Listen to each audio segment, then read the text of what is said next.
cita-cita perjuangan kami untuk menegakkan kemurnian Pancasila tidak mungkin dipatahkan hanya dengan mengubur kami dalam sumur ini.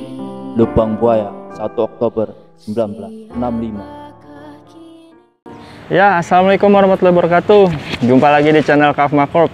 Kali ini saya mengunjungi Museum Pancasila Sakti. Nanti kita masuk ke dalam, kita lihat ada apa aja di dalam, dan kita lihat-lihat sejarah G30 SPKI yang sangat menyayat hati bangsa Indonesia di kala itu. Nah, kali ini saya ditemani oleh gitaris saya nih, gitaris Noindre, Opang. Coba Pang dibuka dulu maskernya, Pang. Nggak boleh. Lihat dulu dong mukanya dong. Muka gantengnya tak kelihatan, dah. Ya udah, ikutin terus ya. Oke.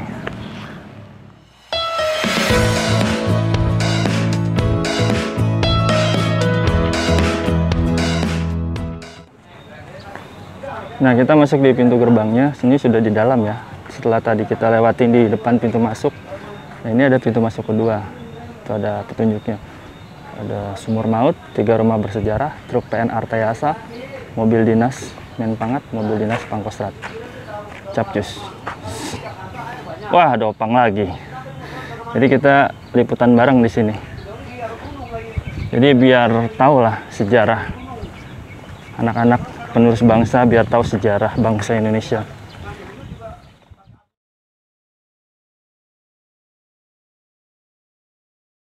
Kita mau lihat Museum Pengkhianatan PKI. Ada apa aja di dalam? Yuk, capcus. Nah guys, kita langsung aja nih ke Museum Pengkhianatan PKI. Yuk, kita masuk.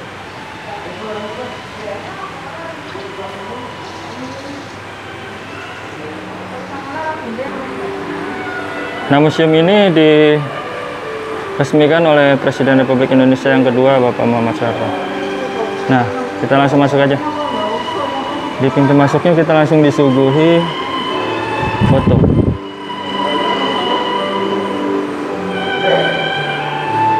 Foto mozaik. Guys, baru masuk museumnya langsung gemeter.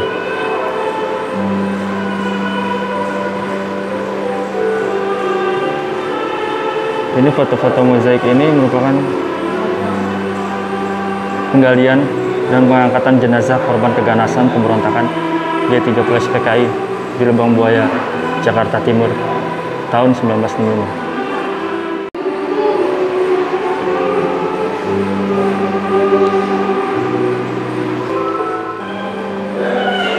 Nah, buat kalian yang simple, nggak mau jalan jauh-jauh, nggak mau keliling, sini sudah disiapkan video.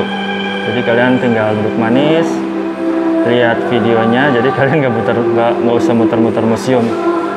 Kalau kayak gitu, mendingan kalian nggak usah kesini, di rumah aja.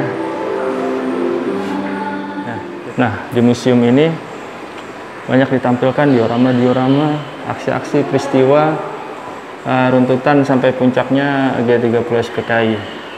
Pemberontakan mulai terjadi. Ini mulai 4 November tahun 45. Banyak sekali pemberontakan. Ada peristiwa 3 daerah 4 November 1945. Nanti kalian bisa cek di sejarahnya. Karena banyak banget diorama-diorama yang harus kita lihat. Saya coba lihatkan dioramanya saja. Kalian coba lihat keterangan lengkapnya di buku sejarah. Kemudian ada aksi teror gerombolan Cuk Mamat. Cuk Mamat itu siapa? 9 Desember 45. Sini ada keterangannya. Cuk Mamat. Cuk Mamat merupakan tokoh komunis. Oh, tokoh komunis juga. Tahun 1926 yang terpilih sebagai Ketua Komite Nasional Indonesia KNI. Ketua Komite Nasional Indonesia Serang menuduh pemerintahan RI di Banten sebagai kelanjutan pemerintahan kolonial. Kemudian ada aksi kekerasan pasukan Ubel-Ubel di Sepatan, Tangerang. Ubel-Ubel. Ini saya belum pernah dengar nih di sejarah. Pada tanggal 18 Oktober 1945, Badan Direktur Dewan Pusat di bawah pimpinan Ahmad Khairan dengan didampingi oleh tokoh-tokoh komunis bawah tanah berhasil mengambil alih kekuasaan pemerintah RI di Tangerang dari Bupati Agus Patmanegara. Jadi sebenarnya banyak peristiwa-peristiwa yang terkait. Jadi runtutan sebelum terjadinya yang terbesar itu G30 SPKI. Jadi sebelumnya itu banyak sekali pemberontakan yang terjadi. Ini saya baru dengar nih, pasukan ubel-ubel. Ada lagi kemudian pemberontakan PKI di Cirebon. Dioramanya aja guys, mencekam. Saya nggak bisa bayangkan gimana mencekamnya pada saat kejadian dahulu. Ini terjadi di 14 Februari 1946. Ada lagi peristiwa revolusi sosial di Langkat. Jadi di sini banyak ditampilkan diorama peristiwa-peristiwa pemberontakan. Ada pemogokan buruh. Apa nih? Sarbupri di Delanggu tahun 48.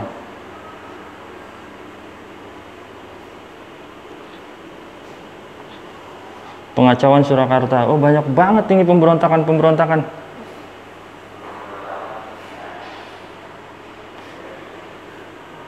Pang, ini di sejarah kita nggak pernah dijelaskan secara lengkap ya, Pang?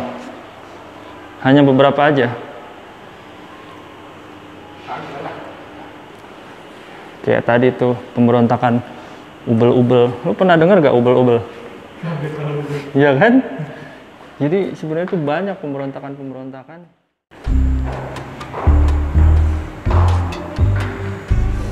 Guys, ini merupakan stand gun milik Brigjen DI Panjaitan.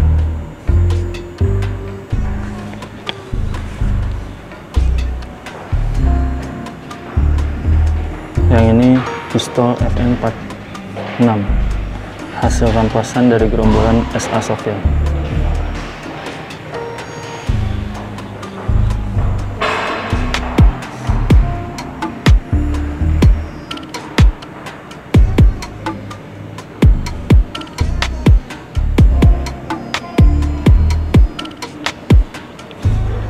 Ini ada kunci mortir ukuran 8 yang dipergunakan PKI untuk membunuh Letnan Kolonel Sugiono dan Kolonel Katamso.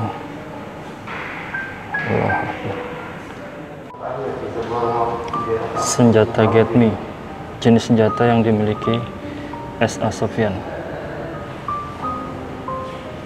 Sudah tampak usang, tapi terlihat masih hidup. Mencekam sekali. Senjata AK-47 hasil rampasan dari gerombolan PGRS. Saya gemeter guys. Masuk Museum Paseban. Ada apa lagi? Museum Paseban. Penculikan Jenderal A.H. Nasution. Sekitar pukul 3 waktu Indonesia Barat dini hari 1 Oktober 1965, pasukan yang bertugas menculik Menteri Ekonomi Pertahanan dan Keamanan Menkohankam Kepala Staf ABRI Kasab Jenderal A.H. Nasution berangkat dari Lubang Buaya pertama kali. Pasukan ini dipimpin oleh Pelda Jahurup dari Resimen Cakrabirawa yang terdiri dari 1 peleton Brigif 1 Kodam 5 Jaya, 1 Regu Cakrabirawa, 1 peleton Yon 530 Brawijaya, 1 peleton Yon 454 Diponegoro, 1 peleton PGT, dan 1 peleton sukarelawan. Mereka menggunakan 3 truk dan 2 jeep. 30 orang penculik bergerak masuk pekarangan dan menyergap para pengawal rumah Jenderal A.H. Nasution di Jalan Teguh Umar nomor 40 Jakarta Pusat. Selanjutnya 15 orang diantaranya masuk ke dalam rumah. Suara gaduh di ruang tamu menyebabkan istri Jenderal A.H. Nasution membuka pintu kamar dan melihat seorang anggota Cakrabirawa siap menembak. Istri Jenderal A.H. Nasution selanjutnya memberitahu Jenderal A.H. Nasution. Ketika Jenderal A.H. Nasution membuka pintu, beberapa tembakan diarahkan kepadanya. Kemudian ia menjatuhkan diri ke lantai untuk menghindari tembakan. Dalam keadaan demikian, istri Jenderal A.H. Nasution kemudian menyarankan suaminya untuk segera lari keluar melalui pintu yang lain. Kemudian Jenderal A.H. Nasution berusaha melompat ke tembok yang berbatasan dengan Kedutaan Besar Irak. Ketika berada di atas tembok dan melihat anaknya, Ade Irma Suryani, tertembak, ia bermaksud kembali. Tetapi istri Jenderal A.H. Nasution memberi isyarat agar menyelamatkan diri. Jenderal Ahana Sution kemudian melompat dan berhasil menyelamatkan diri.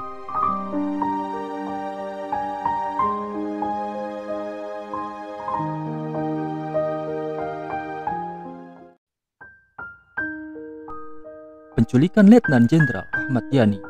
Pasukan yang menculik Menpangat Letjen Ahmad Yani berangkat dari desa Lubang Buaya pada tanggal 1 Oktober 1965 dipimpin oleh Peltu Mukijan dengan kekuatan 1 Peleton Brigif, 1 Kodam 5 Jaya, 1 Regu Cakrabirawa, 1 Peleton Batalion 530 Brawijaya, 1 Peleton Batalion 454 Diponegoro, 1 Regu Pasukan Gerak Cepat PGT, dan 2 Regu Sukarelawan.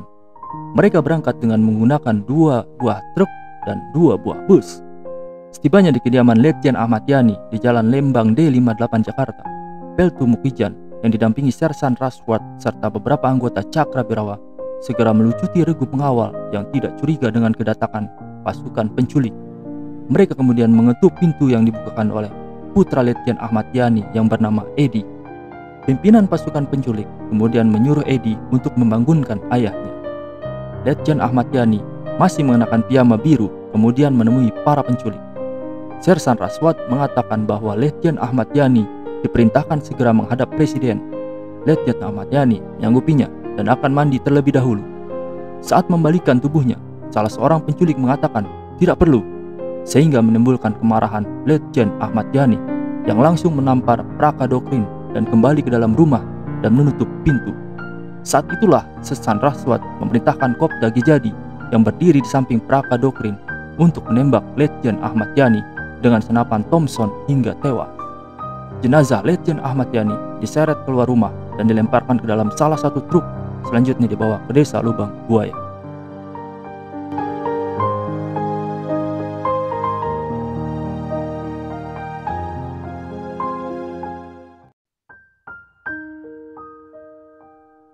Penculikan Mayor Jenderal R. Suprapto. Penculikan Deputi 2 Menteri Panglima Angkatan Darat Menpangat Maijen R. Suprapto dilakukan dini hari 1 Oktober 1965 di kediaman Jalan Basuki nomor 19, Jakarta Pusat. Pasukan penculik berkekuatan 2 regu. Regu 1 dipimpin Serka Sulaiman dan Regu 2 dipimpin Serda Sukiman. Pasukan ini merupakan bagian dari pasukan Pasopati bertugas menculik para jenderal Angkatan Darat di bawah pimpinan Letu Dul Arif yang juga ikut di dalamnya. Pada saat itu, Maijen R. Suprapto belum bisa tidur karena sakit gigi. Ketika seorang penculik membuka pintu pagar, Maijen R. Suprapto menanyakan siapa di luar dan dijawab bahwa mereka anggota Cakrabirawa. Maijen R. Suprapto dan istrinya tidak menaruh curiga, kemudian keluar dari kamarnya. Ketika ia membuka pintu rumah, beberapa orang anggota Cakrabirawa sudah menunggu di teras. Serka Sulaiman mengatakan bahwa Maijen R. Suprapto diperintahkan segera menghadap Presiden. Maijen R. Suprapto menyanggupi, tetapi ia akan mengganti pakaian terlebih dahulu. Namun para penculik tidak mengizinkan. Ia ditodong dan dipaksa keluar. Beberapa orang memegang tangan Maijen R. Suprapto dan memaksanya naik ke salah satu truk yang tersedia. Kemudian pasukan penculik membawa Maijen R. Suprapto ke desa Lubang Buaya.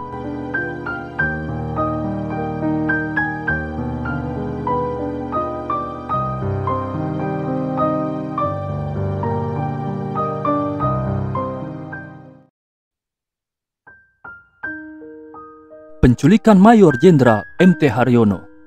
Penculikan Deputi 3 Menpangat Maijen M.T. Haryono dipimpin Serka Bungkus dari Resimen Cakrabirawa dengan kekuatan 3 regu dari Yon 530 Brawijaya. Mereka berangkat dari desa Lubang Buaya dini hari 1 Oktober 1965 menuju kediaman Maijen M.T. Haryono di Jalan Prambanan nomor 8 Jakarta Pusat. Pemimpin penculik mengetuk pintu rumah dan istri Maijen M.T. Haryono membukakannya. Serka Bungkus menyampaikan bahwa Maijen M.T. Haryono diperintahkan untuk segera menghadap Presiden. Ketika pesan tersebut disampaikan kepada suaminya, Maijen M.T. Haryono menolak dan menyuruh para penculik agar kembali lagi pada pukul 8 waktu Indonesia Barat. Namun, pimpinan penculik tetap memaksa. Maijen M.T. Haryono merasa ada sesuatu yang mencurigakan, sehingga menyuruh istri dan anak-anaknya untuk masuk ke kamar sebelah. Para penculik marah dan berteriak agar Maijen M.T. Haryono segera keluar.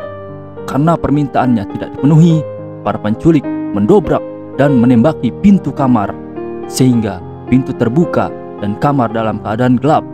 Para penculik masuk dengan senjata siap tembak, dan salah seorang di antaranya membakar surat kabar untuk menerangi ruangan.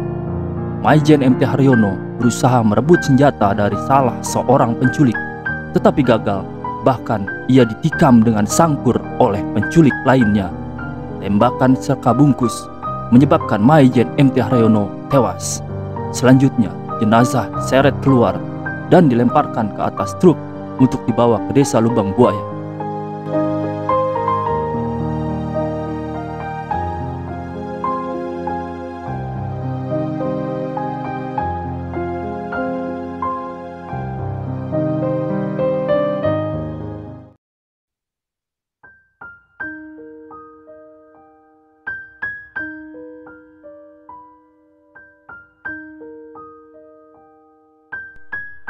Penculikan Mayor Jenderal S. Parman.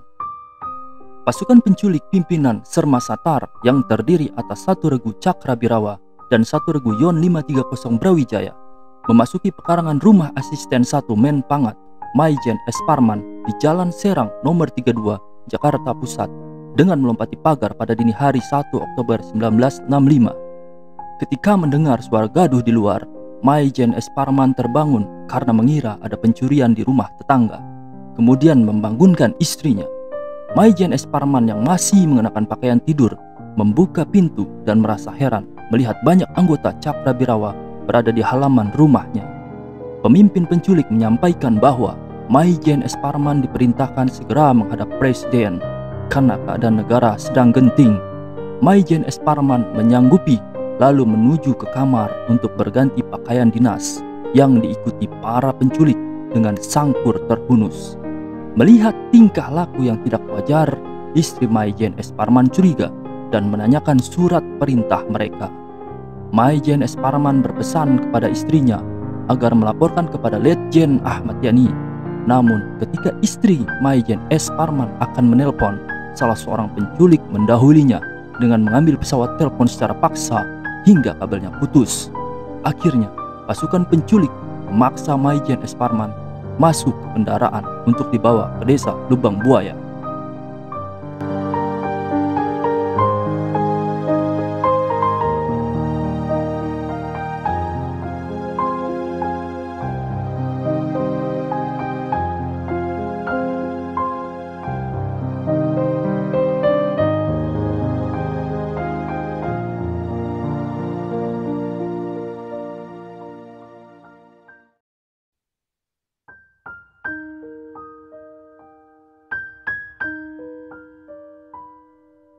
Penculikan Brigadir Jenderal D.I. Panjaitan.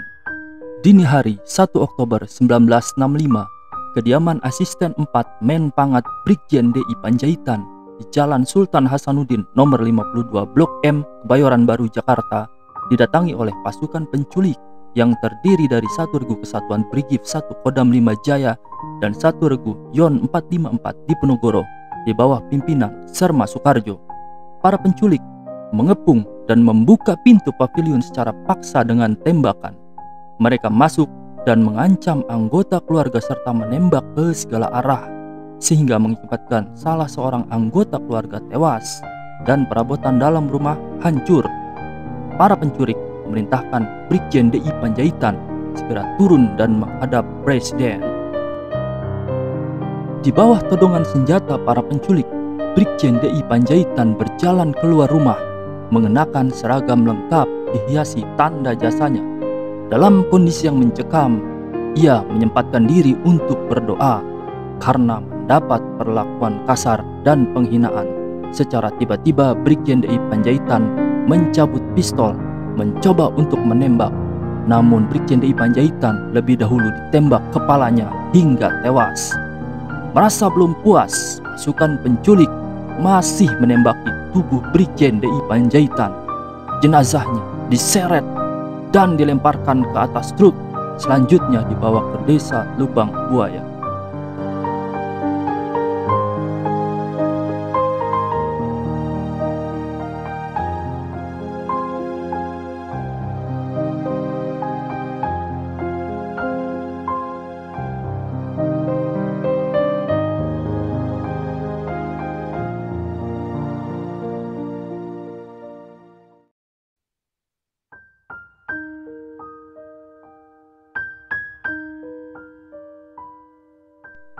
Penculikan Brigadir Jenderal Sutoyo S.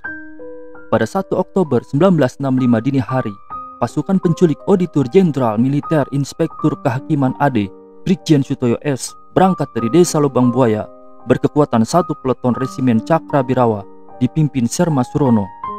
Pasukan ini dibagi dalam 3 regu. Regu 1 dipimpin oleh Serda Sudibyo, regu 2 dipimpin Sedang Atijo, dan regu 3 dipimpin Kopda Dasuki. Sesampainya di kediaman Brigjen Sutoyo S, Jalan Sumeneb nomor 17 Jakarta, pasukan penculik menyebar sesuai dengan rencana. Regu 1 yang bertugas menculik Brigjen Sutoyo S masuk dari arah depan dan belakang. Brigjen Sutoyo S terbangun karena mendengar kegaduhan di dalam rumah dan menanyakan dari dalam kamar siapa mereka, dan dijawab bahwa mereka tamu dari Malang. Kemudian mereka mengatakan lagi Hansip dari Hotel Indonesia.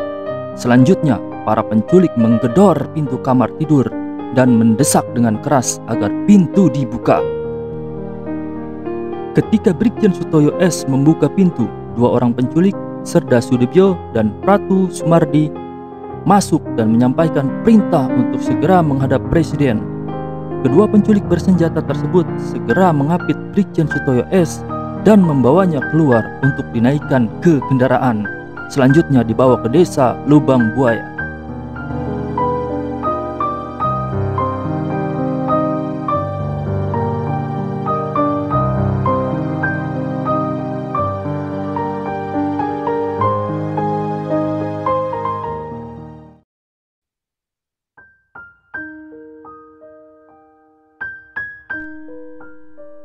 Penculikan Letnan 1 CZI PA Tendian.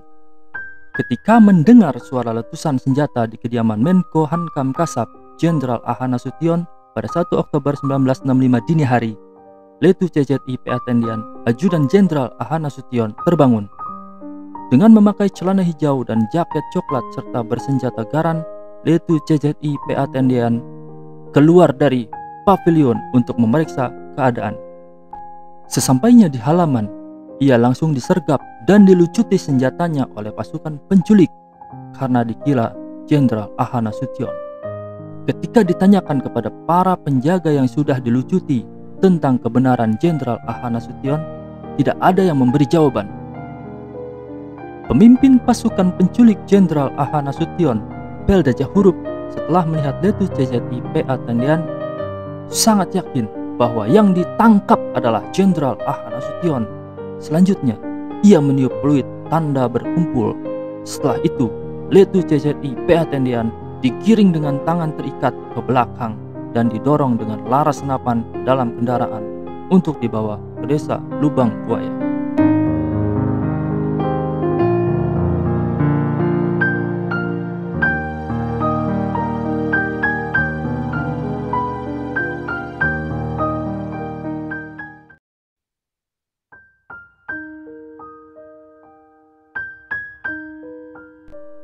Tertembaknya Ajun Inspektur Polisi Tingkat 1 KS Tubun. Pasukan yang hendak menculik Jenderal A.H. Nasution dipimpin oleh Pelda Jahurup mulai bergerak dari Desa Lubang Buaya pada 1 Oktober 1965 dini hari. Untuk mengamankan jalannya penculikan, pasukan disebar dan sebagian masuk ke halaman rumah Wakil Perdana Menteri Waperdam II Dr. Laimana di Jalan Teku Umar nomor 34 Jakarta, yang letaknya berdekatan dengan kediaman Jenderal A.H. Nasution. Pasukan penculik bertemu dengan salah seorang regu pengawal kediaman Waperdam II, Ajun Inspektur Polisi Tingkat 1 KS Tubun, yang sedang bertugas jaga dan bersenjata. Pasukan penculik berusaha merebut senjatanya, tetapi ia mempertahankan. Saat itulah Ajun Inspektur Polisi Tingkat 1 KS Tubun ditembak dari jarak dekat dan tewas. Berdasarkan surat keputusan Presiden Pangti Abri Koti nomor 114/Koti/1965, Ajun Inspektur Polisi Tingkat 1 KS Tubun dianugerahi gelar sebagai Pahlawan Revolusi dan pangkatnya dinaikkan 1 tingkat lebih tinggi menjadi Ajun Inspektur Polisi Tingkat 2 Anumerta.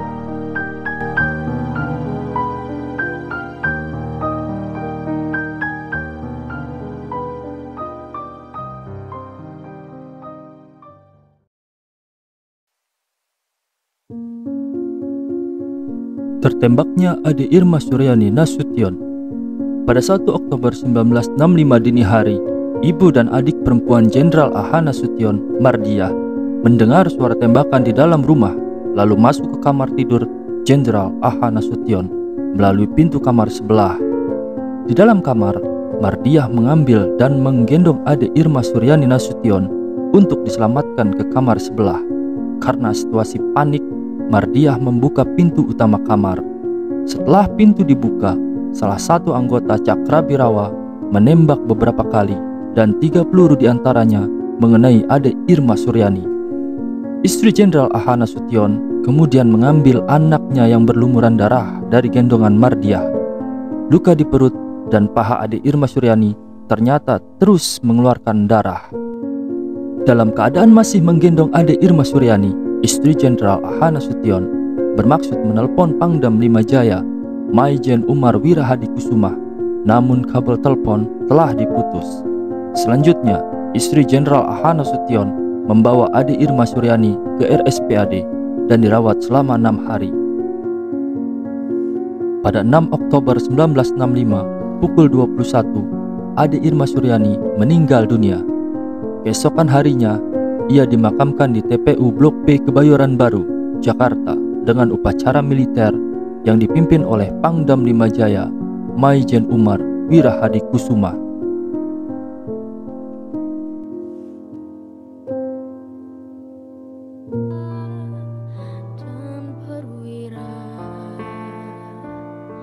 Siapakah kini pahlawan hati, pembela bangsa sejati? Telah gugur pahlawanku, tunai sudah janji bakti. Gugur satu, tumbuh seribu. Kimono yang bernoda darah ini masih melekat di badan almarhum Brigjen Sutoyo saat jenazah diangkat dari sumur tua di Lubang Buaya. Gugur bungaku di taman bakti di hari bulan pertiwi. Ini merupakan arloji dan cincin kawin yang setia menyertai sampai akhir hayat. Sari tanah air jaya sakti. Ini merupakan tali serta pita yang digunakan untuk mengikat kaki dan tangan Brigjen Sutoyo. Merinding guys. Janji bakti. Gugur satu, tumbuh seribu. Tanah air jaya sakti. Terlihat benda-benda peninggalan almarhum Brigjen Sutoyo. Pilu negeri ini, merah darah membanjiri ibu pertiwi. Darah pahlawan jatuh bertumpah ruah demi melawan komunis dan penjajah. Walau musuh selalu mengintaimu, namun menyerah tak ada di sejarahmu. Penjajahan telah kau hancurkan, pengkhianatan telah kau Salam hormat binasakan. Jenderal. Pancasila kau bangkitkan untuk melindungi tanah air berkedaulatan. Kemudian yang kedua guys, ada Brigjen DI Panjaitan. Di sini nampak foto tampan Salim beserta istri sewaktu bertugas sebagai ketan di Jerman Barat. Ini ada riwayat hidup beliau. Tanah air jaya sakti. Tanah air jaya sakti.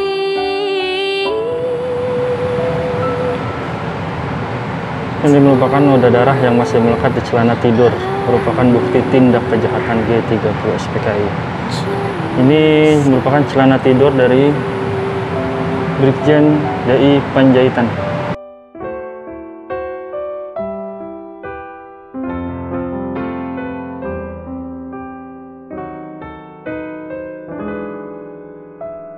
Ada cincin kawin yang menyertai sampai akhir hayat.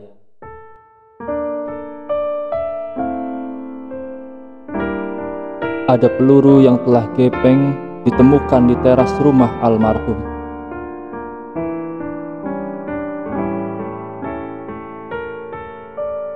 Ada juga bekas topi yang tertembak di kamar tidur almarhum.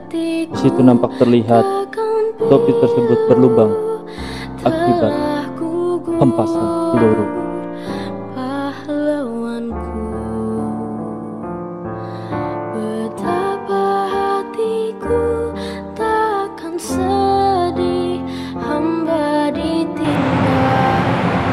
Ini merupakan pakaian dari almarhum Brigjen DI Panjaitan. Sini terdapat keterangan darah yang keluar dari tubuh almarhum membasahi seragam ini setelah beliau ditembak gerombolan G30 SPKI. Sangat biadab sekali.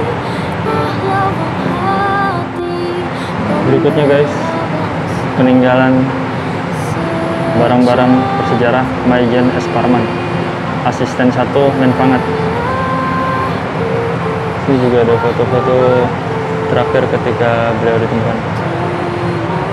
Ada foto bersama istri.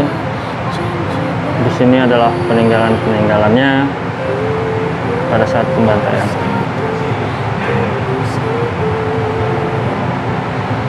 Bagian dari peluru yang ditemukan pada tengkorak almarhum. Ini apa ini? Ini kayak semacam tempat taruh identitas atau dompet ya. Ada sisir beliau. Ini ada semacam notebook tuh ya. Ada tali juga, di sini nggak ada keterangannya. Ada arloji beliau. Lalu di sini ada apa ini ya? Kos kaki. Ini ada kemungkinan sapu tangan, ada pulpen, dan ada cincin.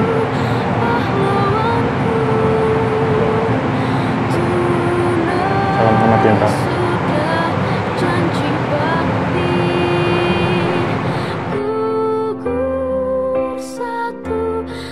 Berikutnya ada Maijen R. Suprapto.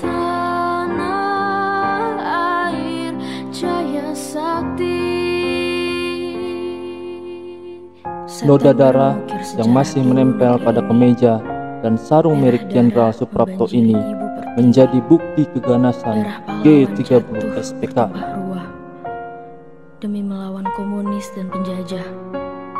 Walau musuh selalu mengintaimu, bagian dari peluru yang ditemukan di dada sebelah kanan. Penjajahan telah kau hancurkan, pengkhianatan telah kau binasakan, Sungguh Pancasila biadab kau bangkitkan PKI. untuk melindungi tanah air berkedaulatan. Letjen Ahmad Yani, Menpangat.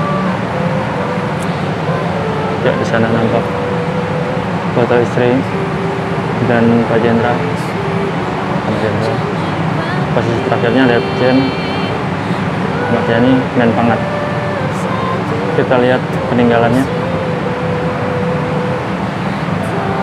Nah, ini bercak-bercak darah masih tampak pada celana Jenderal Ahmad Yani yang dikenakan sewaktu almarhum ditembak oleh gerombolan G30 SPKI. Nah, di sini ada peluru jenis senjata kaliber 45 yang ditemukan pada punggung kanan Jenderal Ahmad Yani. Besar sekali itu guys. Mengerikan guys. Nah, ini ada tongkat beliau nih, topi dan tongkat beliau. Topi dan tongkat komando peninggalan almarhum.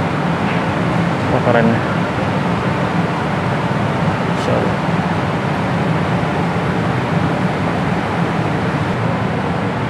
Ini pakaian lengkap beliau. Nah, tadi kita sudah masuk ke museumnya nih. Isinya diorama semua. Kita sekarang menuju Sumur Maut. Itu kayaknya lebih menegangkan. Banyak patung-patung berdarah-darah. Wah, mengerikan pokoknya. Tadi aja diorama sudah sangat mengerikan, apalagi ada patungnya. Ya nggak, Pang? Nah, dia mah senyum-senyum aja si Opang nih. Gak kelihatan lah senyum apa enggak, pakai masker gitu. Oh gitu. Udah ya, kita lanjut ke sumur tua. Oke.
Ini pos komando ini.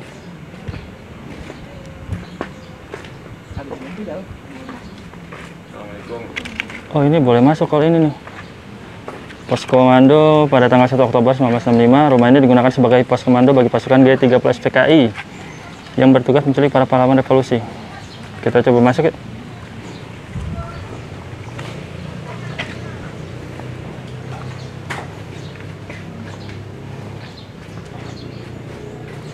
Assalamualaikum.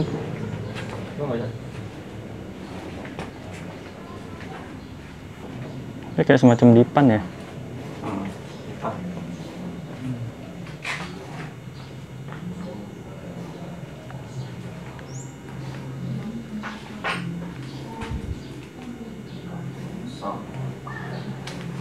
Ini lampu petromak, guys. Bisa bawa ke dalam.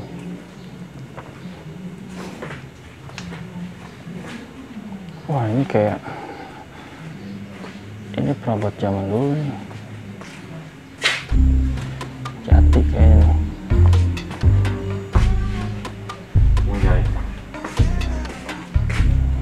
Ada mesin jahit.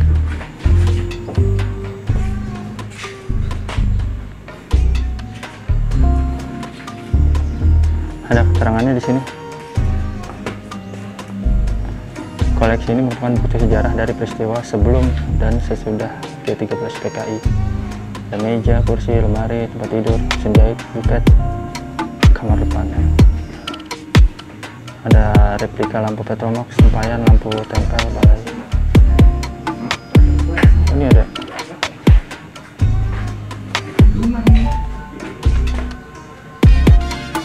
tempat tidur.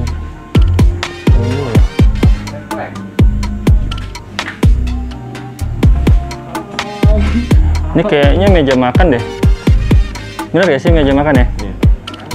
Meja makan. Wah, ini pasukan apa nih? Oh, bukan, saya kira pasukan. Ternyata Yuda sama Novel.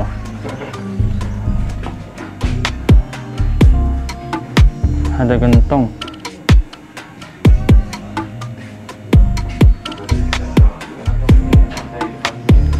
Rumahnya simple.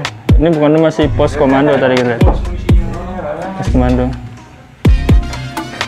Di sini tempat tempat apa nih? Tempat nyantai ya? Tempat nyantai nih, nongkrong. Ngopi kalau zaman sekarang namanya. Ya kan, anak milenial.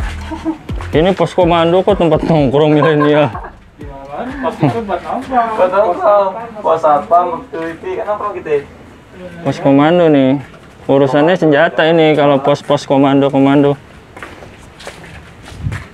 Kemana lagi nih, Opang? Nah, kita sekarang ke dapur umum. Rumah ini pada tanggal 1 Oktober 1965 digunakan sebagai dapur umum bagi anggota pasukan pemberontak G30 SPKI. Wah, ini orang-orang PKI masaknya di sini nih. Menyiapkan tenaga-tenaga logistik di sini. Rumahnya simpel ya. Ada dipan gitu ya.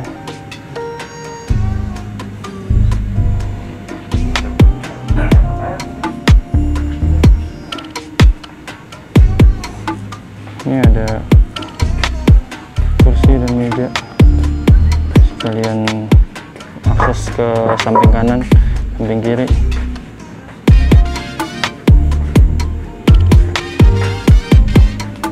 Ada tempat tidur juga.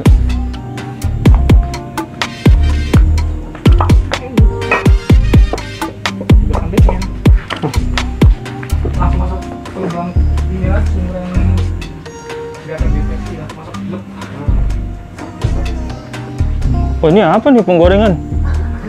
Itu namanya ini, wajan.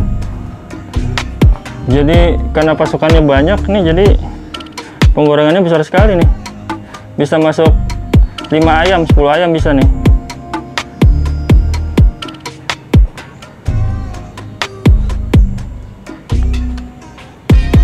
Jadi tinggal sendirian nih guys, udah keluar semua.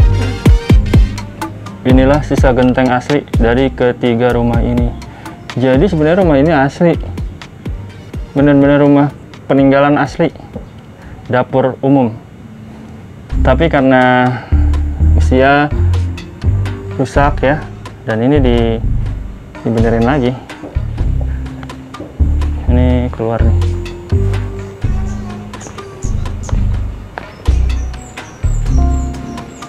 Kita coba ke truk Artayasa ya. Itu ada truk Artayasa.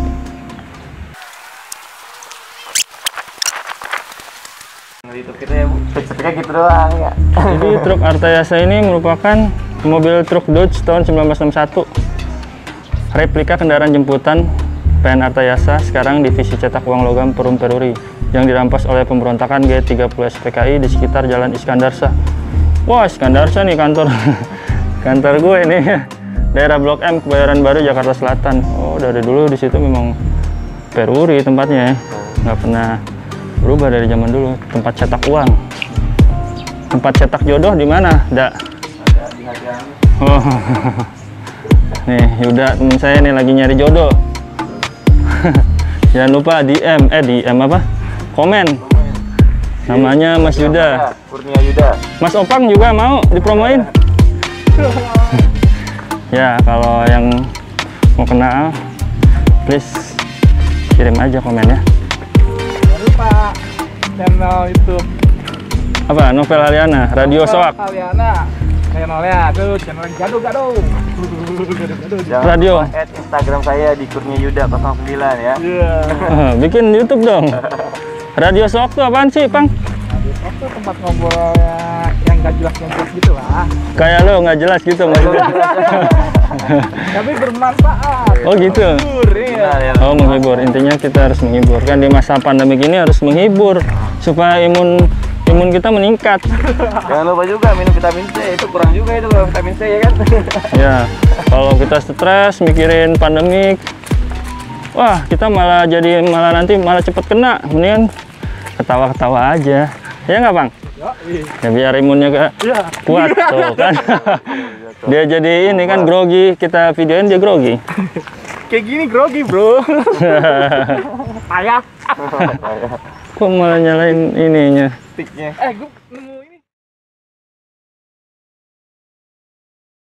Oke guys, just belum ketemu lagi. Assalamualaikum warahmatullahi wabarakatuh. Kali ini kita ada di session ketemuan tanya jawab. Bukan Q&A sih.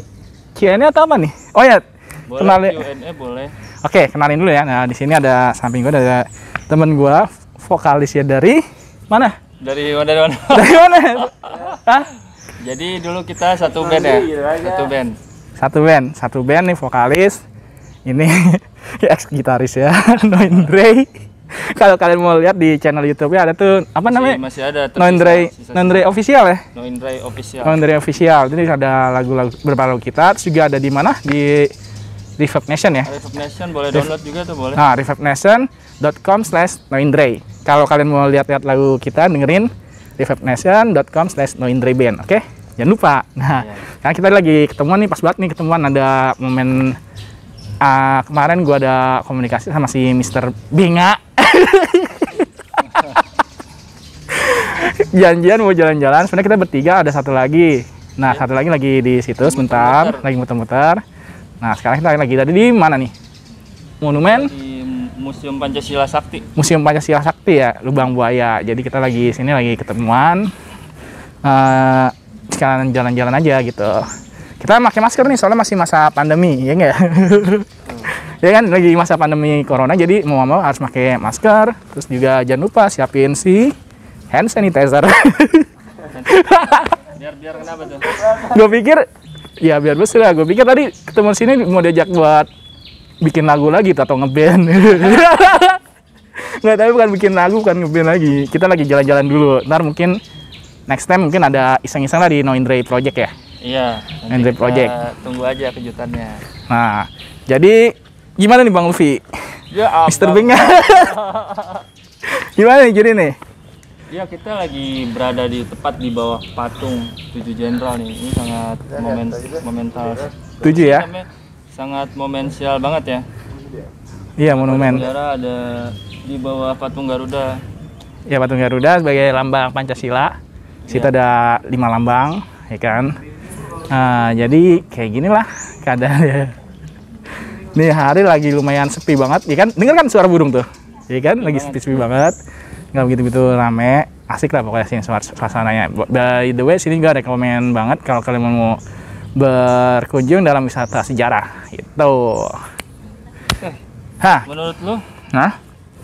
apa sih yang lo tahu dari gerakan 30 SPKI itu? G30 PKI itu penculikan beberapa jenderal tentang apa ya, untuk kudeta gitu. Jadi kudeta untuk penggulingan pemerintahan yang ada seperti itu. Cuma embel-embelnya dengan kata komunis itu. Jadi ideologi mau diganti jadi Ideologi komunis yang ada mau diganti dengan ideologi komunis itu gitu. Gitu. Koreksi ya kalau salah di komen di sini. Jangan lupa kalau kita salah. Tadi sebenarnya kita juga sempat masuk ke Museum Pancasila Sakti ya, situ ya? Iya. Bener nggak? Museum Pancasila Sakti sama apa tadi ya? Ntar dulu, saya juga lupa. Iya, Museum Pengkhianatan PKI namanya. Yang tadi ada Museum Pengkhianatan PKI. Diberikan oleh Presiden kedua kita, Bapak Soeharto. Terima kasih sudah membuat museum ini sehingga kita jadi ingat, jadi melek sejarah. Kita jadi ingat bagaimana kekejaman PKI. Ya, Bang ya? Ya, betul. Nah, ternyata G30 SPKI itu bukan satu-satunya gerakan pengkhianatan. Jadi sebelumnya itu ada gerakan-gerakan pengkhianatan yang kecil. Tadi kita lihat banyak banget tuh gerakan-gerakan sempil. Pergerakannya dalam dioramanya. G30 SPKI ini, dan kita baru tahu juga tadi ada gerakan apa namanya? Ubel-ubel. Gitu. Pokoknya semua akan ada di buku sini yang akan kalian dapat di panduan masuknya ini. Ntar ada pokoknya. Semua sih lengkap, ada panduannya gitu. Gampang lah. Gitu. Terus tadi kita juga mau ngobrol sebenarnya sama, cuman kan ini kan kita hari Sabtu, jadi petugas di sini libur ya, Bang ya? Harusnya sih ada, cuma memang suasana lagi sepi, jadi nggak ada banyak petugas seperti biasanya. Biasanya sih kalau sebelum masa pandemi ini tuh ada sih setiap pos ada yang jaga gitu, jadi bisa kita sekarang wawancara gitu. Nah, mudah-mudahan setelah kita kunjungin museum ini nanti kita berkesempatan ngobrol-ngobrol sama sejarawan ya. Oke, bisa. Nanti kita coba cek, kita coba cari tahu gitu buat ngobrol bareng lah gitu. Nah, setelah kita muter-muter tadi, apa yang lo rasain nih? Apa yang lo dapat gitu? Lo Jujur. mau ngomong apa? Baru masuk tadi di bagian ruang-ruang diorama, di bagian museum pernyataan PKI sama di bagian museum Paseban itu merinding.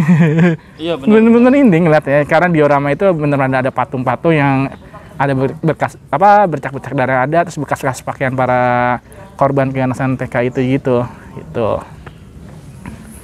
Oh iya sih, tadi pas kita masuk ke sana tuh hawa-hawa darahnya kan, pakaian-pakaiannya masih tercium ya. ya masih gimana gitu. Apalagi ditambah dengan suasana yang nggak terlalu full rame, sepi banget kayak gitu. Nah terus kira-kira buat generasi berikutnya nih atau yang generasi kita sebenarnya harus tahu apa nggak sih yang kayak gini-gini nih, museum-museum kayak gini? Ya untuk sejarah sih kata Bung Karno itu sejarah kan jangan ditinggalkan, jangan dilupakan. Paling enggak ya kita harus tahu lah tentang sejarahnya bangsa ini, bagaimana apa yang terjadi, gejolak apa yang terjadi di dalam negara ini gitu. Jadi kita harus semua itu harus benar-benar tahu dan paham. Kalau kita lupa sejarah, ya kita nggak akan tahu bagaimana sih perkembangan negara ini terbentuk, ada gerakan-gerakan apa aja gitu. Ya betul. Sebenarnya museum ini menarik ya, Pang ya. Menarik, cuma kita aja yang muda-muda nggak memberanikan diri karena kan yang terbayang di pikiran mereka apa museum tuh ngebetein gitu ya. Iya, museum betein. Padahal sih nggak juga gitu. Kita jadi tahu sejarah. Dan Indonesia ini kaya akan sejarah ya. Banyak banget.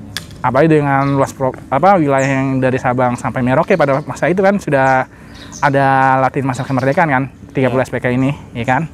Di tahun 45 gitu. Nah, nanya apa lagi? Ya udah, kayaknya sampai di sini dulu ya vlog kita yang barengan ini. Jangan lupa nanti dibuat kalian untuk wisata sejarah, silakan bermain-main ke museum manapun itu ada. Oke. Nah ini ada teman kita satu lagi baru nongol, si Yuda. Aduh, masuk frame lah dia. Dari mana Mas Yud? Dari mana Mas Yud? Saya habis melihat rumah. Oh itu. Sumurnya ada lihat belum sumur? Sumurnya sangat dalam. Untuk sumurnya udah lihat tadi di sini nih. Masuk. Ada. Masuk. Waduh, kacau. Nggak boleh itu. Hati-hati tuh. Dilarang. Dilarang aja. Ya, jadi di sini tuh sejarah-sejarah pemberontakan G30 SPKI ini sangat membuat giroh semangat kita ya untuk selalu melihat jasa-jasa para pahlawan kita. Jadi mengenang dan mengingat jasa para pahlawan kita. Jangan sampai kita melupakan perjuangan-perjuangan beliau ya. Karena kita sebagai generasi muda, khususnya sebagai penerus bangsa, putra-putri terbaik bangsa, harus tetap mempertahankan kemerdekaan, menjaga kemerdekaan dan nasionalisme kita. Like this, merdeka. Pokoknya jangan ubah-ubah ideologi Pancasila. Ya, ideologi itu udah terbentuk dari zaman dulu dengan adanya lahirnya Pancasila Sakti. Iya. Ya, jadi oke lah. Jadi vlog kita sampai di sini dulu. Next time ada kesempatan, ada waktu. Promoin dong channel YouTube gua. Oh ya, sebelumnya nih kita mau promoin channel YouTube-nya. Nah, kalau dari gue kan udah tahu kan. Apa? Novel Haliana. Ntar di sini diupload situ. Terus di sini ada Om Lutfi. Jangan lupa like, subscribe Kafma Corp. Kafma Corp. Terus yang satu lagi Bang Yuda, udah ada channel itu belum? Belum. Oke, menyusul. Jadi dia akan nyusul ya. Apa channelnya? Udah di Novel Haliana. Novel Haliana, jangan lupa. Itu nggak ada lagi, cuma satu doang. Channelnya Gado. Channel YouTube-nya bagus. Oke, sampai di sini dulu. Jangan lupa like, comment, share, aktifin tanda lonceng dan subscribe. Oke, assalamualaikum warahmatullahi wabarakatuh. Hey. Ya, kita di penghujung acara guys. Kita sedang berada di bawah patung 7 jenderal besar-besaran. Yuk kita lihat.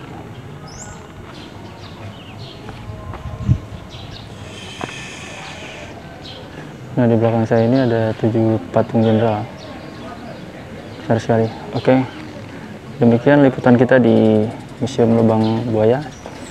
Nama lainnya adalah Museum Pancasila Sakti. Sampai berjumpa di lain kesempatan. Guys, sudah siang. Kita mendingan pulang aja ya. Nanti kapan-kapan kita ke museum lain lagi. Ya nggak, Opang? Setuju nggak? Oke lah. Nah, jadi kita pulang dulu. Opang sebut. Oh, ada apa namanya? Mau dipromoin apa? Instagramnya Kurnia Yuda ya? Kurnia Yuda, like aja di Kurnia Yuda 09. Ya, kita sholat zuhur dulu, baru kita pulang. Seru nih, jalan-jalan kayak gini, sepi. Assalamualaikum warahmatullahi wabarakatuh.